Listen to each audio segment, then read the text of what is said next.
இந்த மாநாட்டை பற்றி நான் ஐசரி தலைமையில் நடந்த மாநாட்டை பற்றி சொன்னேன். நான் சொன்னதை விட அவர்கள் 2013ஆம் ஆண்டு துக்ளக் பத்திரிகையில் ஏசி சண்முகம் நடந்தால் மாநாடு, நின்றால் பொதுக்கூட்டம் என்று தமிழகத்தையே உலுக்கி எடுத்தவர் ஏசி சண்முகம். இது அவர்களை யாரும் எளிதாக கன்வின்ஸ் பண்ண முடியாது, ஒரு ஆப்ளிகேஷன் பண்ண முடியாது. மனசில் பட்டதை நேரடியாக சொல்லக்கூடியவர். ஏன் முதலமைச்சர் புரட்சி தலைவர்கிட்டே ஒரு சில சண்டைகள் போடுவார், இதெல்லாம் நீ பண்ணாத. அப்படி ஒரு நேர்மையான ஒரு அப்பழக்கற்ற ஒரு அரசியல் தலைவர். அவர் இந்த வார்த்தை எழுதியிருக்கார், நடந்தால் மாநாடு, நின்றால் பொதுக்கூட்டம். அடுத்து ஒரு கேள்விக்கு பதில் எழுதுகிறார், மக்களவை தேர்தலில் பாமக தலைமையில் தனி அணி அமைத்து போட்டியிட 45 ஜாதி சங்கங்கள் தலைவர் முடிவு செய்திருப்பதை பற்றி தங்கள் கருத்து. பதில், ஜாதி அடிப்படையில் ஏசி சண்முகம் கூட்டிய கூட்டம் சென்னை நகரையே ஸ்தம்பிக்க வைத்தது. அதை விடவா இவர்கள் கூட்டம் சேர்த்துவிடப் போகிறார்கள்? தேராது. அவர் மாநில எழுதியிருக்கார். அடுத்து 5/11/2008 சென்னையில் நடைபெற்ற தேமுதிக இளைஞரணி மாநாடு பற்றி தங்கள் கருத்து. அதுக்கு பதில் அவர் எழுதுறாரு, பெரும் கூட்டம் வந்தது, ஆனால் கூட்டத்தை மட்டும் வைத்துக்கொண்டு ஆதரவை கணக்கிட முடியாது. புதிய நீதி கட்சியாக உள்ள அமைப்பு முன்பு முதலியார் கட்சியாக இருந்தபோது நடத்திய ஊர்வலம் சென்னையை குலுக்கியது. பொதுக்கூட்டத்திற்கு வந்த மக்கள் கூட்டம் அனைவரையும் பிரமிக்க வைத்தது. அவராலே முடியவில்லை. இது சோவனுடைய தன்னுடைய கருத்துக்கள். 77 மாநாடுகள் நடத்தணும். கடையநல்லூர் நம்ம சேனை தலைவர்கள் அதை நடத்தினாங்க, அம்பாசமுத்திரம் நடத்தினாங்க. அதுபோல் சிவகாசி மாநாடு, அதுபோல் 77 மாநாடுகள். சங்கரன் கோயில் மாநாடு, சங்கரன் கோயில் மாநாட்டில் ஒரு தொகுதி மாநாடு. அதெல்லாம் 70,000 பேர் உட்கார்ந்தாங்க. அலை மாதிரி இருந்தது மக்கள் வெள்ளம். அப்படிப்பட்ட மாநாடு, சென்னை மாநாடு இந்தியாவையே திரும்பி பார்க்க வைத்தது. ஆனால் ஒரு அரசியல் சூழ்நிலையால், அரசியல் செல்வந்தர்களால் அந்த வாய்ப்பை, மிகப்பெரிய வாய்ப்பை நாம் இழந்துவிட்டோம். ஐஸ்வர்யா அவர்கள் அதுதான் சுட்டிக்காட்டி சொன்னார்கள். அன்று நாம் யாரை நினைக்கிறோமோ அவர்கள் ஆட்சிக்கு வந்திருக்க முடியும். ஆனால் அந்த சூழ்நிலை அன்றைய தினம் தவறிவிட்டது. பரவாயில்லை, 26 வருடம் போராடி ஒரு புதிய நீதி கட்சி என்னால் துவங்கப்படவில்லை. வெளிப்படையாக எல்லா தலைவரும் இருக்கீங்க சொல்றார். அகில இந்திய துளு வேளாளர் மாநாட்டில் நான், கூப்பா பழனியப்பன் முன்னாள் எம்எல்ஏ, ஐசரி கணேஷ் 3 பேரும் காஞ்சிபுரம் மாநாட்டுக்கு போயிருந்தோம். சிறப்பு விருந்தினராக தான். அங்கே எல்லா சாதிக்கும் சமுதாயத்துக்கும் அரசியல் கட்சி இருக்கு, இவ்வளவு பெரிய வெள்ளாளர் கூட்டத்துக்கு ஒரு அரசியல் கட்சி வேணும்னு சொல்லி தீர்மானம் போட்டு அதை ஏசி சண்முகம் நடத்தணும், பொதுச் செயலாளர்களா கூப்பா பழனியப்பனும் நம்முடைய ஐசரி கணேசனும் இருந்து வழி நடத்தணும்னு சொன்னாங்க. முதல் மாநாடு குடியாத்தம், தொடர்ந்து சென்னை மாநாடு. ஆகவே நம்முடைய சமுதாயத்தால் ஆரம்பிக்கப்பட்ட கட்சி புதிய நீதி கட்சியை தவிர அது நாங்கள் நினைத்து அது ஆரம்பிக்கவில்லை. அதைத்தான் நம்முடைய தளபதி அரிய அவர்கள் சொன்னார்கள், புதிய நீதி கட்சியை வலுப்படுத்துங்கள், அதில் 10 சீட்டு வாங்கி 10 எம்எல்ஏ போகணும். அதை தான் நாங்கள் சொல்லியிருக்கோம். ஒரு திராவிட முன்னேற்ற கழகத்தில் வெற்றி பெற்று போனால் கலைஞர் வாழ்க, தளபதி வாழ்க தான் சொல்ல முடியும். நம்ம இயக்கத்தை பற்றி, நம்ம சமுதாயத்தை பற்றி, நம்ம குறைகளை பற்றி நம்மளால் எடுத்து சொல்ல முடியாது. அதே போல் அதிமுகவில் போனால் புரட்சி தலைவர் வாழ்க, புரட்சி தலைவர் வாழ்க தான். ஆனால் வெள்ளாளங்க சட்டமன்றத்திற்கு போனாதான் வெள்ளாளனுடைய பிரச்சனையை தீர்க்க முடியும். அதுதான் ஒரு கான்செப்டா எனக்கு முன்னால பேசியவங்க எல்லாரும் பேசினாங்க. எல்லாரும் ஒருங்கிணைத்து வந்திருக்கிறீங்க. கிட்டத்தட்ட ஒரு 80% நம்ம இணைச்சிருக்கிறோம். இன்னும் 20% இணைக்கணும். அதுதான் நான் வருகை தந்த அத்துணை பேருக்கும், கலந்து கொண்ட அத்துணை பேருக்கும் நெஞ்சார்ந்த மனமார்ந்த என்னுடைய நன்றியை தெரிவித்துக் கொள்கிறேன். அந்த 20% மீண்டும் நம்ம எல்லாரையும் இணைக்கணும், இன்னும் கொஞ்சம் பேரையும். அதில் எல்லாரும் எனக்கு முன்னால் பேசினாங்க. நம்முடைய செல்வராஜ் பிள்ளை கூட சொன்னார், நமக்குள்ளே இருக்கிற பிரச்சனைகள்லாம் தூக்கி வைங்க, ஒரு வருஷத்துக்கு தூக்கி வைங்களேன், அட்லீஸ்ட் ஒரு வருஷத்துக்கு தூக்கி வைங்க. எல்லாரும் ஒன்றா நின்று ஒரு குடையின் கீழே நம்ம நின்றுட்டோம் மிகப்பெரிய ஒரு சமுதாயம் இது என்றதை நம்ம நிரூபிக்கக்கூடிய ஒரு வாய்ப்பு இந்த மாநாடுகளுக்கு உண்டு என்று சொன்னார்கள்.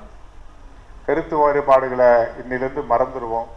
கோபதாபங்கள் ஒரு சில இளைஞர்களுக்கு வேகமாக இருக்குது. இந்த கோபதாபங்கள்லாம் விட்டுட்டு ஒரு வீட்டில் அண்ணன் தம்பி ஒன்றா இருக்கிறாங்களா? பல குடும்பத்தில் அண்ணன் தம்பியே இருக்குதுல்ல. இது 1.25 கோடி மக்கள் இருக்கிற ஒரு வெள்ளாளர் குடும்பங்களில், ஒரு பிள்ளைமார் சொந்தங்களில், ஒரு முதலியார் சொந்தங்களில் குறைகள், பிரச்சனைகள், கருத்து வேறுபாடுகள் நிச்சயமாக இருக்கும். அதனால் கருத்து வேறுபாடுகள் அவங்கவுங்க வச்சுக்கிட்டோம். என்னை பொறுத்த வரைக்கும் நான் தெளிவாக அவங்க எல்லாருக்கும் சொல்கிறது, சங்கமாக நடத்துங்க, கிளை சங்கமாக நடத்துங்க, தொகுதி சங்கமாக நடத்துங்க, மாநில சங்கமாக நடத்துங்க, மாவட்ட சங்கங்களாக நடத்துங்க, வஉசி பேரவையாக நடத்துங்க, மருதுபாண்டிய பேரவையாக நடத்துங்க, குமரன் நாஞ்சில் குமரன் திருப்பூர் குமரன் மன்றமாக நடத்துங்க. ஆனால் எல்லா அமைப்பும் அப்படி அப்படியே இருக்கணும். இது எல்லாரும் சேர்ந்தது தான் இந்த கூட்டமைப்பு, அனைத்து முதலியார் வேளாளர் கூட்டமைப்பு. அதில் உங்களுடைய பவர், உங்களுடைய தலைமை, உங்களுடைய பொறுப்பு, நீங்கள் அதை கண்டினியூ பண்ணணும். அதுதான் நம்முடைய ரூட், வேர்கள். ஒரு 1000 வேர்கள் சேர்ந்து தான் ஒரு ஆலமரத்தை தாங்கி நிற்குது. அது வேர்களாக இந்த அந்தந்த அமைப்புகள் நீங்கள் இருக்கணும். அந்த வேர்களுடைய எண்டு தான் மரமாக நிற்கணும். அந்த மரம் தான் இந்த வேளாளர் கூட்டமைப்பு. ஆகவே நான் என்னை பொறுத்த வரைக்கும் நான் தெளிவாக சொல்லிடுறேன். நான் ஆறுநாட்டு வேளாளர் தலைவர் சொன்னார், நான் திருச்சி இப்போ முதல் கூட்டம் பென்ச்மார்க்கில் நடந்தது, ஒரு 60 பேரை வச்சு பண்ணோம். அடுத்து 2வது கூட்டமாக பென்ச்மார்க் 100-150 பேர் வச்சு பண்ணோம். 3வது காமராஜர் அரங்கத்தில் நடந்தோம். இது 4வது கூட்டம். 4வது கூட்டம் திருச்சியில் ஒரு நிகழ்ச்சியை நடத்தி பண்பாட்டு கழகத்தினுடைய பொறுப்பாளர்கள் கூட வந்தாங்க. அதில் 60 சங்கம் அதில் இணைஞ்சிருக்கு. அந்த கூட்டம் நடந்தது. அதற்கு அடுத்து இது 5வது நிகழ்ச்சி. இந்த 5வது நிகழ்ச்சியில் ஒரு தெளிவான முடிவுக்கு வரும். 80%, 85% நம்ம சேர்த்துருக்கோம். இன்னும் 15% நம்ம இன்னும் கொஞ்சம் சேர்க்கணும். அதற்கு யாருக்கு என்ன கருத்து வேறுபாடு இருந்தாலும் பரவாயில்ல, என்னை பொறுத்த வரைக்கும் எனக்கு எல்லாரும் வேணும், எல்லா சொந்தங்களும் வேணும், எல்லா இவங்களும் வேணும், எல்லா வெள்ளாளனும் வேணும், எல்லா பிள்ளைமாரும் வேணும், எல்லா முதலியார்களும் வேணும், எல்லா செங்குந்தர்களும் வேணும். அதனால நான் யார் நிகழ்ச்சிக்கும் போவேன், யாருக்கு விட்டாலும் போவேன். என்னை பொறுத்த வரைக்கும் நான் எல்லாத்தையும் கடந்து வந்திருக்கேன். நான் 80ல் எம்எல்ஏ ஆனவன். 80 எத்தனை வருஷம் பாருங்க. எம்பி 84ல் எம்பி ஆனவன். புரட்சி தலைவரால் நான் வளர்க்கப்பட்டவன். அதுதான் அவருடைய குணங்களை நம்ம 90% கடைபிடிக்கணும்னு கடைபிடிச்சுக்கிறோம். என்னை பொறுத்த வரைக்கும் இன்னும் வெளிப்படையாக சொன்னேன். அதை ஒரு தலைவர் சொன்னார், நான் திருச்சியில் பேசுகிறத சொன்னார். புதிய நீதி கட்சி வேணுமா, அனைத்து முதலியார் வேளாளர் கூட்டமைப்பு வேணுமானா எனக்கு கூட்டமைப்பு தான் வேணும், சொந்தம் தான் வேணும்னு சொல்லிடுவோம். அதுக்கு நான் முடிவு பண்ணிட்டேன். நான் போதும், எல்லா பதவியும் பார்த்துட்டோம், எல்லாரையும் பார்த்துட்டோம். பிரதமர் வரைக்கும் நம்ம பேர் சொல்லி சண்முகம் ஜீன் கூப்பிட்ற அளவுக்கு வளர்ந்துட்டோம், போதும். அதனால் சமுதாயத்துக்கு இருக்கிற செப்டம்பர் வந்தால் எனக்கு 75வது பிறந்த நாள். எனக்கு பின்னால் நீங்கள் இந்த சங்கங்களை, இந்த அமைப்புகளை பலப்படுத்தணும். எனக்கு பின்னால் ஐஸ்வரி பின்னால் தலைமை தாங்கி இன்னும் ஒரு வருஷத்துக்கு 5 படம் பண்ணுறாரு, ஒலிம்பிக் சேர்மனாக இருக்கார், இன்னும் நிறைய பிஸி 24 ஹவர்ஸ் பிஸியில் இருக்கார். அதனால் எனக்கு பின்னால் இவங்கெல்லாம் தலைமை தாங்கி இதை நடத்தணும். அதனால் அடுத்த தலைமுறை வேணும், அடுத்த இளைஞர்கள் வேணும். இந்த இளைஞர்களை ஒன்று சேர்க்கிற முயற்சிகளை ஒரு சகோதரி அழகாக சொன்னாங்க. அந்த சகோதரி சொன்னது மாதிரி இளைஞர்களை இந்த அமைப்புக்கும் இந்த சமுதாய இதுக்கும் நம்ம உட்கொண்டுட்டு வரணும். அதனால் நீங்கள் இதை கருத்து வேறுபாடுகளை மறந்துட்டு, எல்லாரும் சொன்னாங்களே இப்போ 10 சட்டமன்ற உறுப்பினராவது போகணும்னு சொன்னாங்க. நான் சொல்கிறேன், 2 மாநாடு தான். நான் 77 மாநாடு நடத்தினவன். சென்னை மாநாடு 15 லட்சம் பேர் வந்தாங்க, 15 லட்சம் பேர். அதனால் ஒரு 5 லட்சம் பேரை கூட்டுறது பெரிய விஷயம் இல்லை. நம்ம மற்றவங்க மாதிரி 300-500 கொடுத்தா கூட்டியாக போகிறோம் இல்லை. உணர்வு முழுக்க வெள்ளாளனை கூப்பிட்றோம், வெள்ளைமாரை கூப்பிட்றோம், மொழியாளர்களை கூப்பிட்றோம், இளைஞர்களை கூப்பிட்றோம். அதனால் 2 மாநாடு நடத்தணும்னு நான் முடிவு பண்ணுறேன், எல்லாருடைய அனுமதியோடு. ஒன்று தென் மாவட்டத்தில் ஒரு மிகப்பெரிய மாநாடு, அது அநேகமாக மதுரையாக இருக்குன்னு நினைக்கிறேன். அதை எல்லா தலைவர்களும் அது கொடுக்கணும். அடுத்து சென்னை நகரை மீண்டும் புழுங்க வைக்க வேண்டும். தலைநகரத்தில் இந்த 2 மாநாடு நம்ம நடத்தணும். நம்ம 1.5 கோடி மக்கள் இருக்கிறன்றத நம்ம நிரூபிச்சாகணும். அதுக்கு முன்னால் நமக்கு ஜாதிவாரி கணக்கெடுப்பு ஒன்று இருக்குது. அதை எல்லாரும் சொன்னாங்க, வெள்ளாளர்னு வைக்கணும், ஒரு சிலர் முருகன் வைக்கணும், சந்திரன். அது நான் ஒரு ஆள் முடிவெடுக்க முடியாது. எல்லா தலைவர்களும் ஒன்றா சேர்ந்து ஒரு குடையின் கீழே வரணும். நம்ம 1.25 கோடி இருக்கோம், 2 கோடி மக்கள் இருக்கிறன்றத கொண்டுன்னு வரணும். அதில் என்ன நேம் வச்சா ஃபார்வேர்டுக்கு போயிடுவோம், என்ன நேம் வச்சா பேக்வேர்டில் இருப்போம், எந்த நேம் வச்சா எம்பிசிக்கு போகணும். அது ஒரு பிரச்சனைகள் இருக்குது. நம்மளுடைய சமுதாயத்தில் ஒரு கிட்டத்தட்ட ஒரு 15 சமுதாயங்கள் ஃபார்வேர்ட் கம்யூனிட்டியில் இருக்காங்க. அந்த ஃபார்வேர்ட் கம்யூனிட்டியிலேருந்து அவங்கள பேக்வேர்டு கொண்டு வரணும். அது தீர்மானத்தில் ஒன்று வருது. அதில் வறுமை கோட்டு கீழே முதலியார்கள்லாம் பஸ் ஓனர், தியேட்டர் ஓனர், வெள்ளாளர்கள்லாம் ஆமாம் நிலத்துக்கு சொந்தக்காரர்கள் தான், அதிபதிகள் தான் ஒத்துக்கிறோம், கல்லூரி தலைவர்கள் தான் நடத்துகிறோம். கல்வியில் நம்ம முன்னோடியாக இருந்திருக்கோம், சமயத்திலையும் நம்ம முன்னோடியாக இருந்திருக்கோம், தமிழ்லையும் முன்னோடியாக இருந்திருக்கோம். அத்துணை நம்முடைய இவங்களும் ஆதீனங்களும் நம்மவர்கள் தான். எல்லா ஆதீனமும் பாரத பிரதமர்கிட்ட ஆதீனங்கள் கொடுத்த செங்கோலை தான் நம்ம பாராளுமன்றத்தில் வைக்கப்பட்டிருக்கோம். ஒரு வெள்ளாளனுக்கு கூடிய ஒரு பெருமையை பாரத பிரதமர் கொடுத்திருக்கார். அதனால நாம் சமயத்திலையும் கல்வியிலையும் வேலை வாய்ப்பிலையும் முன்னோடி இருக்கிறோம். ஏன் இப்போ இந்தியா முழுவதும் இன்றைய தினம் அம்பேத்கர் அவர்கள் கொண்டு வந்த இடஒதுக்கீடு ஒன்று முறை இருக்குல்ல, இதை ஆஃப்டர் இண்டிபெண்டன்ஸ் சுதந்திரம் அடைந்த பிறகு இந்த நாட்டில் அந்த சட்டம் கொண்டு வந்தாங்க. வகுப்புவாதத்தில் என்னென்ன கம்யூனிட்டி, என்னென்ன பிசி. ஆனால் நீதி கட்சி 17 ஆண்டு காலம் தென்னகத்தையே 5 மாநிலத்தை ஆண்டது. அதில் தான் முதலா இடஒதுக்கீட்டை கொண்டு வந்தவன் ஒரு முத்துலிங்க முதலியார் தான் கொண்டு வந்தான். அவை இந்தியாவுக்கே வழிகாட்டியா நம்ம இருந்துக்கிறோம். இந்திய அரசியல் சட்டத்துக்கு முன்னாலே நம்ம முதலியார் அந்த வகுப்பாத இதுவை கொடுத்திருக்காரு. ஆகவே அதிலே நமக்கு வறுமை கோட்டுக்கு கீழே 35% பேர், 40% பேர் இன்னும் இருந்துக்கிறோம். நான் ஒரு முறை ரோட்ல போகும்போது எல்லாரும் ஓடியாந்து வண்டி நிறுத்தினாங்க. வண்டி என்ன இவ்வளவு பேர் ஓடியாராங்களே, அங்க தார் போட்டுங்கிறாங்க. சரி வண்டி நிறுத்தினேன், என்னான்னு கை கொடுத்தாங்க. கை கருப்பா இருக்குங்க, இது தாரா இருக்குன்னாங்க. இல்லை என்ன சொல்லுங்கட்டு ஒரு 5000 ரூபாய் கொடுத்து ஆளுக்கு 500 எடுத்துங்கன்னு. பணம் வேணாங்க ஐயா, நாங்கெல்லாம் ராணிப்பேட்டை NH ரோட்ல தான், நாங்கெல்லாம் முதலியார்கள் தார் வேலை செய்கிறோன்னா.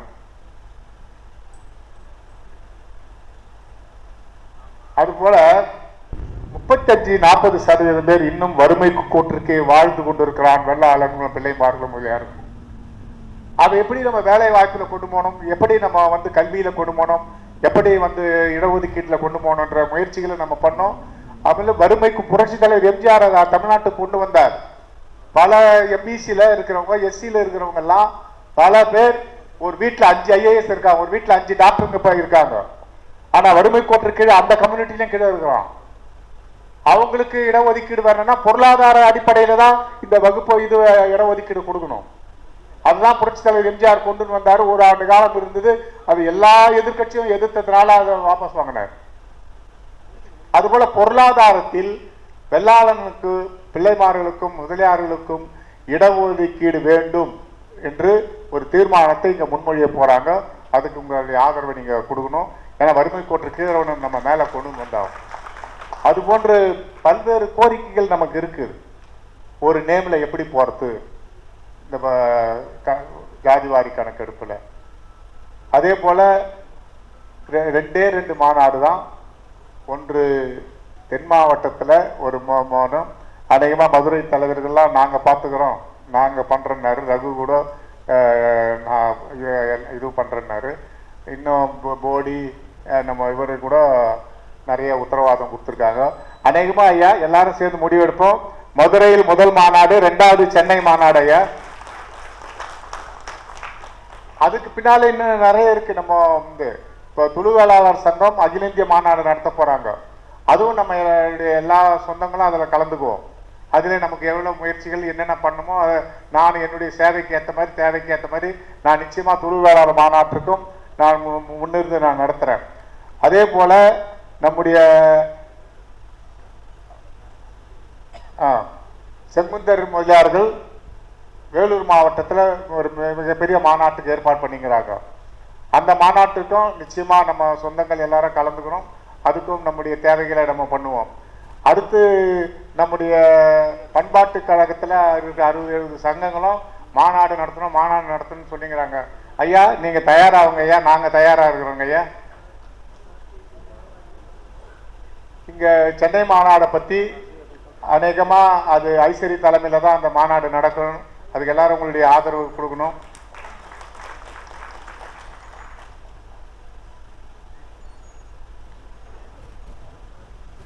வஉசி ஐயா அவருடைய சொன்னாங்க, நம்ம ஹரி சொன்னார், நிச்சயமாக இந்த வெள்ளாளர் அனைத்துலக முதலியார்கள் வேளாளர்கள் கூட்டமைப்பின் கொடியில் இனி வஉசி ஐயா அவருடைய படம் இடம்பெறும். ஏன் அடுத்து புதிய நீதி கட்சியினுடைய கொடியிலேயும் வஉசி ஐயா அவருடைய படம் நிச்சயமாக இருக்கும். ஒரு தகவல் உங்களுக்கு சொல்றேன்.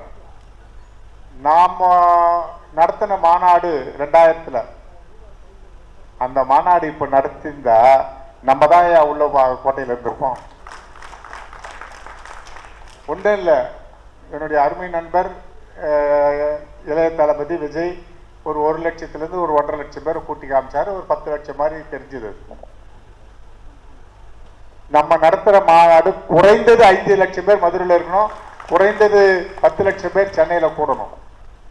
அப்போ நீங்க என்ன சொன்னீங்களோ அது நடக்கும். கூட்டமைப்புக்கே கூப்பிட்டு இந்த புதிய வேளாளர் முதலியார்களுடைய கூட்டமைப்பை கூப்பிட்டே 10 சீட்டு உங்களை தேடி கொடுத்துருவாங்க. அதுக்கும் ஒரு வாய்ப்பு இருக்குது. அதற்கு அடுத்து ஒரு வாய்ப்பு, சரி இவங்க என்ன யார் இந்த கூட்டமைப்பை கூப்பிட்டு கொடுக்குறாங்களோ, யார் புதிய நீதி கட்சியை கூப்பிட்டு கொடுக்குறாங்களோ அது ஒரு பக்கம் இருக்கும். எல்லா கட்சியிலையும் வெள்ளாளம் எங்கெங்க இருக்கா தேடுங்கன்னு நம்ம வேட்பாளர்களை நம்ம ஆளுங்க அந்தந்த கட்சியில வந்துருவாங்க மேல.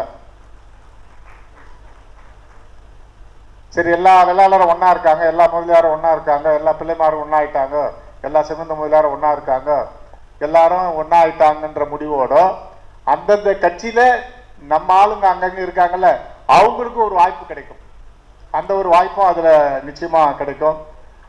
நான் வஉசி ஐயாவுடைய பெயரை நம்ம தூத்துக்குடியில அவர் எவ்வளவு சிரமப்பட்டார், எவ்வளவு போராடினார், எப்படியெல்லாம் வாழ்ந்தாருங்கிறதெல்லாம் இந்திய அரசுக்கும் பிரதமருக்கும் தெரியும்.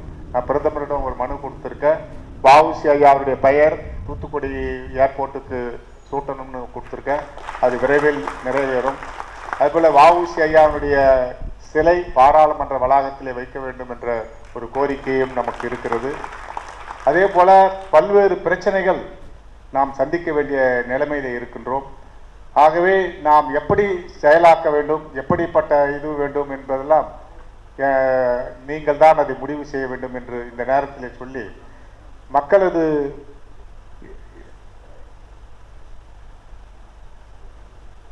சித்தூர்ல ஒரு நிகழ்ச்சி இருக்குது. மருது பாண்டியனுடைய வெங்கல சிலை திறக்கிறாங்க. அதில் கலந்துக்கிறவங்க கலந்துக்கலாம். செப்டம்பர் 5 தியாகச்செம்மல் வஉசி அவருடைய பிறந்த நாள். அதை மதுரைக்கு கூப்பிட்டீங்களா? எங்க கூப்பிட்டீங்க?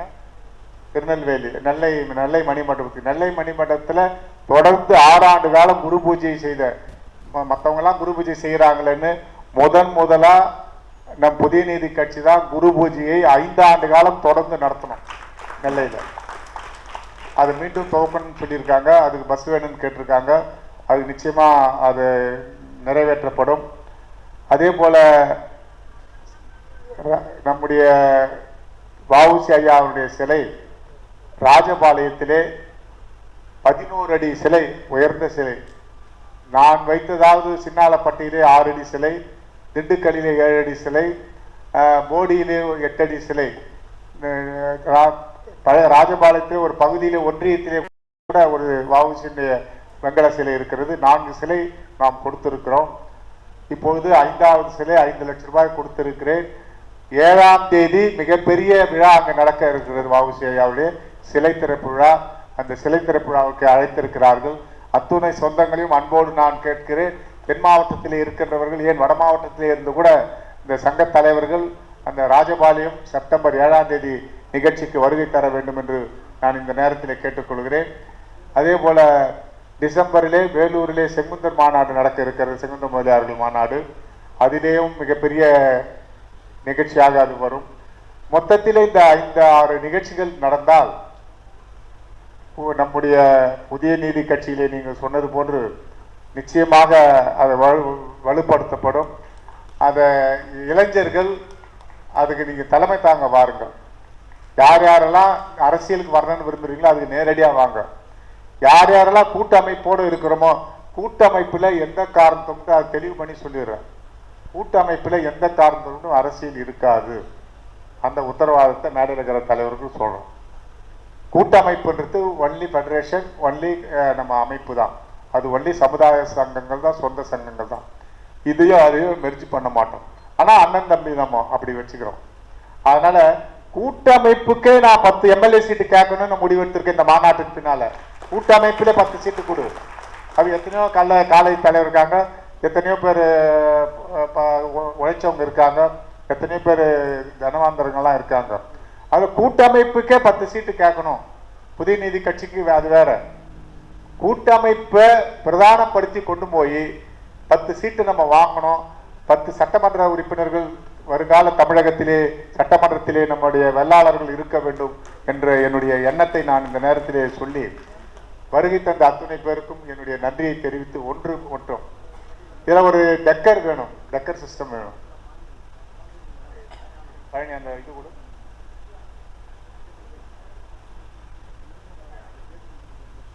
ஒரு தமிழகத்தை 10 மண்டலமாக பிரிக்கப்படும். அந்த 10 மண்டலத்திலே 4-5 மாவட்டங்கள் அதிலே இணையும். 38 மாவட்டங்கள்ல 10 பகுதியிலே அதை கொண்டு வரும்.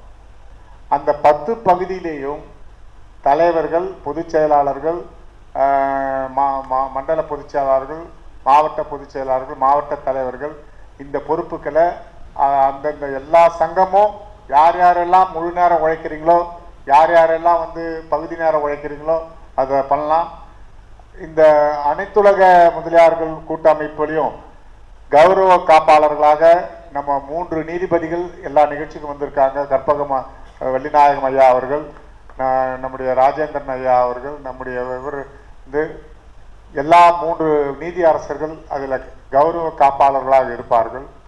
யார் யாரெல்லாம் தலைவர்களாக இருக்க விரும்புகிறீங்க, யார் மாவட்டத்தை லீட் பண்ண வரீங்க, எல்லாருக்கும் ஒரு பேப்பர் கொடுங்கப்பா. யார் யாரெல்லாம் மாவட்டத்தை நாங்கள் தலைமை தாங்கி நடத்துகிறோம், யாரெல்லாம் ஒன்றியத்தை நாங்கள் தலைமை தாங்கி நடத்துகிறோம், யார் ஒரு தொகுதியை நாங்கள் தலைமை தாங்கி நடத்துகிறோம் இந்த கூட்டமைப்புக்கு, இதுக்கு பேப்பர் கொடுக்குறோம். அதில் யார் விரும்புகிறீங்களோ அந்த இது கொடுக்கலாம்.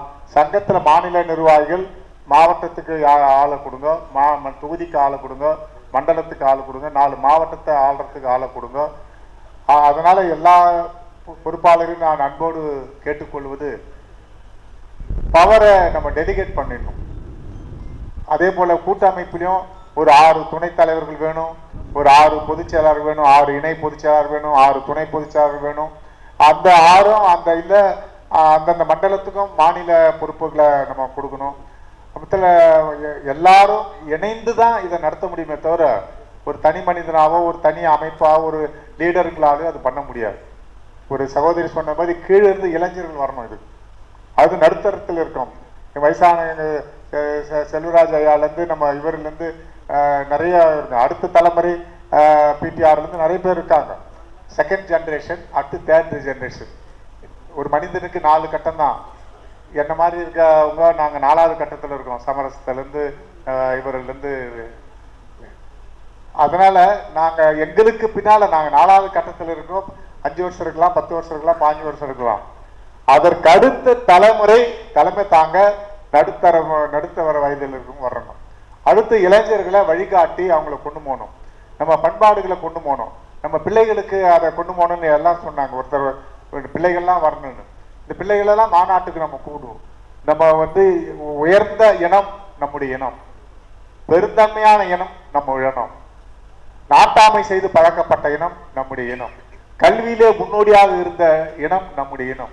மற்றவர்களுக்கு கொடுப்பதிலே நம்ம முன்னோடியாக இருந்த இனம். இது போன்று எல்லாவற்றிலும் நாம் முன்னோடியாக இருந்ததனால்தான் இந்த வெள்ளாளர்கள் இந்த துளு வேளாளர் மாநாட்டு பகுதியிலிருந்து முதலியார்கள் என்று வந்தார்கள்.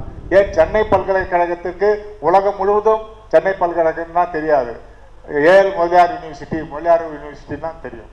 அப்படி உத்திரங்க மொழியார் தான் தியாகராஜர் கொடுத்தாரு, காஞ்சிபுரம் பச்சிபாஸ் மொழியார் தான் நலம் கொடுத்தாரு.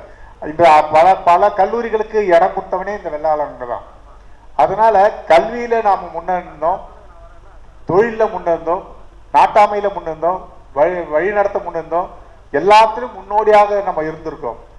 ஆனா நம்மளை அரசியல் ரீதியாக பிரித்து கட்சி ஐசரி சொன்ன கட்சி வெறிதான் அதிகமாக இருக்கிறதே தவிர சமுதாய உணர்வு குறைந்து இருக்கிறது. மற்ற சமுதாயத்திற்கும் நான் தோற்றதுக்கு ஒரே இனம் தான் காரணம். ஒரு 7000 ஓட்டுல ஒரு முறை தோற்றுருக்கேன். நான் அன்னைக்கு பிரதமர் என்ன தோல்ல தட்டி கொடுத்து ஐ ஹேவ் குட் ரிப்போர்ட் சொல்லி கமெண்ட் ஜாயிண்ட் கேபினெட் 7000 ஓட்டுல தோத்துட்டோம். அதனால நம்ம அரசியல் கட்சி வெறித்தனத்தை குறைச்சு சமுதாய உணர்வை நம்ம இளைஞர்களுக்கும் நம்ம மக்களுக்கும் கொண்டு போகணும். ஒரு சில சமுதாயத்துல திமுக இருக்கும், அண்ணா திமுக இருக்கணும், அவன் இனத்தவன் நின்றுட்டான்னா ஒட்டு மொத்தமா ஓட்டு போட்டுறான். நம்ம அதை போட தவறோம். அதனால அந்த உணர்வுகளும் நம்ம இருக்கிற இளைஞர்களுக்கும் இருக்கிறவங்களுக்கும் நம்ம கொண்டு போகணும்னு சொல்லி இந்த அருமையான நிகழ்ச்சிக்கு வருகை தந்த அத்துணை பேருக்கும் என்னுடைய நன்றி. விரைவில் ஒரு கோர் கமிட்டியை போடுறோம், ஒரு காரிய கமிட்டியை போடுறோம், விரைவில் இந்த பதவிகளுக்கு போடுறோம். இந்த தலைவர்கள்லாம் ஒரு 10 நிமிஷம் உட்காந்து அவங்கவுங்க பொறுப்பாளர்களை நீங்கள் கொஞ்சம் கொடுத்தீங்கன்னா முதல்ல ஒரு கோர் கமிட்டி, ஒரு மாநாட்டு கமிட்டினாவது கொடுக்கலாம், அல்லது கூட்டமைப்பினுடைய கோர் கமிட்டி ஒரு 25 பேர் செலக்ட் பண்ணி கொடுங்க. அந்த 25க்கு பின்னால மாவட்ட அளவில் வழி நடத்துறவங்க, மாநில அளவில் வழி நடத்துறவங்க, அதில் யார் யார் நம்ம சங்கத்தில் இருந்து முன்னோடியாக வராங்க அந்த பேரும் கொடுங்க, அந்த விருப்பத்தையும் கொடுங்க. அன்போடு கேட்டுக்கொண்டு ஒன்று மட்டும் சொல்லுகிறேன், நான் மனம் திறந்து சொல்லுகிறேன், அரசியல் ரீதியாக சண்முகத்தை விட சண்முகம் அரசியல் ரீதியாக இருப்பதை விட என்னுடைய வாழ்நாளிலே கடைசி நாளிலே முதலியார்கள் வெள்ளாளர் கொடிதான் என்னை போற்றப்படும். ஆகவே நான் மனம் திறந்து நான் வெளிப்படையாக என்னை பொறுத்த வரைக்கும் எனக்கு விரோதினும் கிடையாது, எதிரியும் கிடையாது. நான் எல்லாருக்கும் வேண்டியவன், யார் கூப்பிட்டாலும் போவேன், எந்த நிகழ்ச்சிக்கும் போவேன். ஒரு சில இளைஞர்கள் கோச்சிக்க கூடாது, ஒருத்தருக்கு ஒருத்தர் கருத்து வேறுபாடு இருக்கலாம், ஆனா எனக்கு அந்த கருத்து வேறுபாடுல எல்லாரும் ஒரே ரத்தம், ஒரே இனம், ஒரே பட்டம் என்று சொல்லி வாய்ப்புக்கு நன்றி தெரிவித்து விடைபெறுகிறேன். நன்றி, வணக்கம்.